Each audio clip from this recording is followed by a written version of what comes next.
All week, tensions have been mounting over the situation in Ukraine, with Russian forces continuing to gear up for what looks very much like a planned invasion. President Putin claims he's only gathered 127,000 troops even on the border because Russia feels vulnerable. And he's been demanding assurances from America that Ukraine will never be allowed to join NATO. That's the defence alliance under which an attack on one member is treated as an attack on all, and is probably what stops President Putin seizing land from his other near neighbours. Not surprisingly, he didn't get those assurances from the Americans. Now, President Biden, who initially suggested that Putin might get away with a minor incursion into Ukraine, has spent the last few days making very clear that will in fact be terrible consequences if Russia presses ahead with an attack. Meanwhile, the UK is doing its best to support Ukraine, a long-standing ally of ours. Now, nobody is talking about boots on the ground, but British soldiers are in the region and they are teaching Ukrainians how to use tank-busting rocket launchers that we've provided, along with other military kit.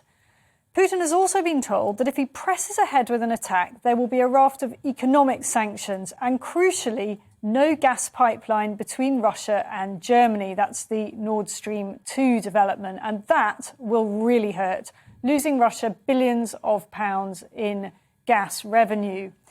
Joining me to talk through the latest situation is James Nixey, Director of the Russia and Eurasia Programme at the very influential Chatham House think tank. Thank you very much for joining us.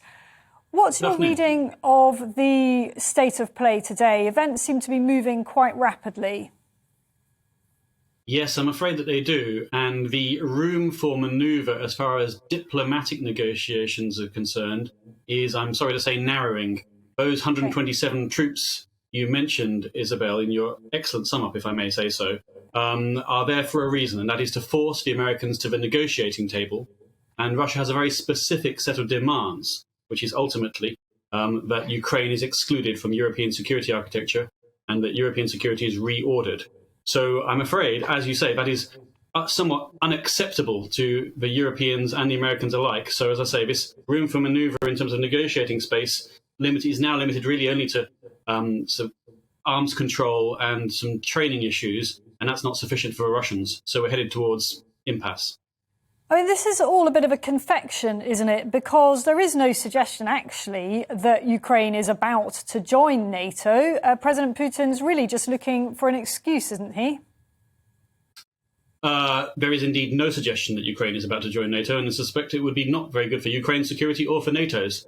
That said, there is an important principle at stake here, which is that it should not be Russia's decision. The thing I hope can all agree on is that Ukraine is an independent and sovereign state, exactly the same as Portugal is. Just because it was once beholden to Russia, just because it was once in the USSR, just because it's geographically proximate to Russia, doesn't mean to say it should be any less in control of what it wants, of what its own ambitions are, than anybody else. So I think the principal point is important here. And of course, again, that's where you row up to the second part of your question, whereby Putin is looking for this excuse. And that's precisely one of the excuses that he would use. That's because this is so important to him. Just very quickly, talk to us about the weather situation, because that's actually quite important here, isn't it? The Russians want certain weather conditions before they launch any kind of incursion. Is that right? Up to a point. Yes, it's easier on frozen ground and on muddy ground, but to be perfectly honest with you, the Russian army is professionalised, efficient, and now modernised, and its tanks can roll through mud, reasonably easier. I think actually, in terms of timing, since you're sort of this is a timing issue you're asking about, then I think there are more interesting issues around the timing prior to the Beijing Olympics, whether Putin wants to embarrass Xi or distract from Xi's grand plans there, and so I think that's probably more of an issue than the weather.